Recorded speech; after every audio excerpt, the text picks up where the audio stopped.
नमस्कार, स्वागत है आपका एक बार फिर से। मैं हूं आपके साथ अक्षय। भारत में जो करोड़पति हैं उनकी लिस्ट में कहीं ना कहीं बाबाओं की भी अथाह संपत्ति की खबरें हमारे सामने आती रहती हैं। अभी कुछ ही समय पहले एक बाबा नित्यानंद का कथित तौर पर एक देश होने का दावा भी सामने आया था। तो यानी कि बाबा जो है वो करोड़ों अरबों रुपए का एम्पायर खड़ा किए हुए हैं। ऐसे ही कुछ बाबाओं का जिक्र हम अपनी इस खास रिपोर्ट में करने जा रहे हैं, जिसमें हम आपको बताएंगे कि इन बाबाओं ने किस तरह से अपना बिजनेस सेटअप खड़ा किया, किस तरह से ये बाबा अरबपतियों की श्रेणी में आते हैं। जी हाँ, बात हो रही है भारत के 7 उन टॉप बाबाओं की, जिन बाबाओं ने अपने अनुयायियों के जरिए अथाह संपत्ति जो है वो इकट्ठा की और आज उनका नाम कहीं ना कहीं जो है बड़े पैमाने पर सामने आता हुआ नजर आ रहा है संपत्ति के मामले में। तो आइए डालते हैं इस रिपोर्ट पर नजर और देखते हैं कौन है वो बाबा जो अथाह संपत्ति के मालिक हैं। 7 बाबाओं की बात करेंगे इस रिपोर्ट में हम आपसे। आइए डालते हैं नजर। बात करेंगे देश के 7 उन अमीर बाबाओं की जिन्होंने कुछ ही समय में करोड़ों का एम्पायर खड़े कर दिए। आपको बता दें कि देश में बाबाओं की जो संपत्ति है उस आधार पर हमने 7 बाबाओं की लिस्ट तैयार की है, जिसमें पहला नाम आता है श्री श्री रविशंकर का। आपको बता दें कि आर्ट ऑफ लिविंग के संस्थापक श्री श्री रविशंकर के 150 देशों में 30 करोड़ से ज़्यादा फॉलोअर हैं।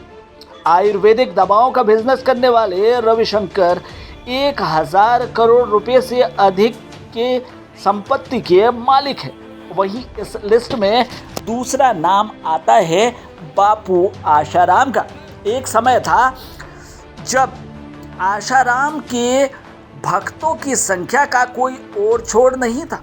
देश ही नहीं बल्कि विदेश में भी आशाराम के बहुत सारे भक्त थे।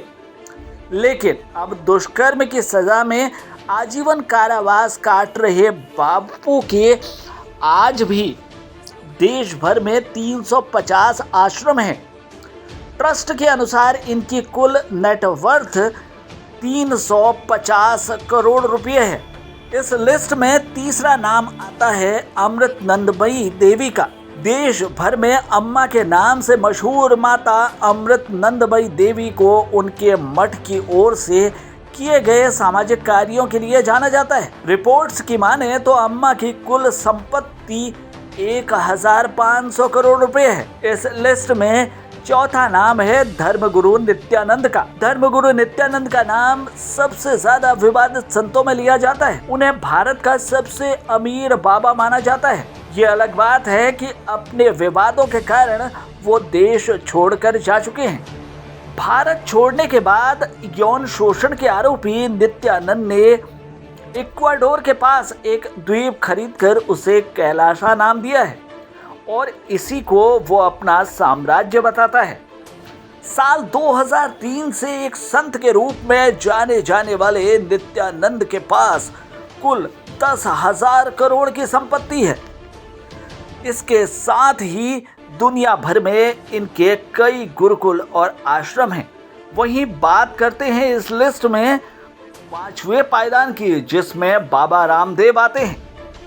पतंजलि आयुर्वेद के संस्थापक योग गुरु बाबा रामदेव ने 1995 में दिव्य योग मंदिर की स्थापना की। दुनिया में योग को अलग पहचान दिलाने में उनकी अहम भूमिका मानी जाती है। कई बार देश की राजनीति में भी उन्हें हस्तक्षेप करते हुए देखा गया है। एक योग गुरु के रूप में खुद को स्थापित करने वाले बाबा रामदेव की कुल संपत्ति 1600 करोड़ रुपए आंकी गई है। वहीं इस लिस्ट में छठा नाम आता है जग्गी वासुदेव यानी सदगुरु का। जग्गी वासुदेव उर्फ सदगुरु ईशा फाउंडेशन के संस्थापक हैं। बताया जाता है कि वो करोड़ों के मालिक हैं। रिपोर्ट के अनुसार उनकी कुल नेटवर्थ 18 करोड़ रुपए की है। आपको बता दें कि इस लिस्ट में एक नाम हमने और जोड़ा है। दरअसल हाल ही में करौली सरकार बाबा उर्फ डॉक्टर संतोष सिंह भदौरिया का नाम चर्चा में आया था। चर्चा का कारण ये भी रहा कि करोली बाबा द्वारा अपने आश्रम में नोएडा के एक युवक के साथ मारपीट का मामला आया। मीडिया रिपोर्ट्स की माने तो करोली बाबा पर आरोप है कि उन्होंने एक अपने भक्त की जमकर पिटाई कर दी। आपको बता दें कि इस बाबा ने मात्र 3 साल में ही करोड़ों का साम्राज्य खड़ा कर दिया है। आश्रम के लोग बताते हैं कि करोली बाबा के 17 देशों में कई भक्त हैं और उन्हें लाखों रुपये का सामान भेंट करते हैं। तो ये थे उन बाबाओं के नाम जिन्होंने फकीरी का चोला तो ओढ़ लिया है और अपना करोड़ों का साम्राज्य खड़ा कर दिया है। फिलहाल के लिए इस खबर में इतना ही। आपको हमारी ये रिपोर्ट कैसी लगी हमें कमेंट करके ज़रूर बताएं। वीडियो पसंद आया हो तो उसे कर दीजिए लाइक। चैनल में नए आए हैं तो प्लीज़ जल्दी से कर दें सब्सक्राइब।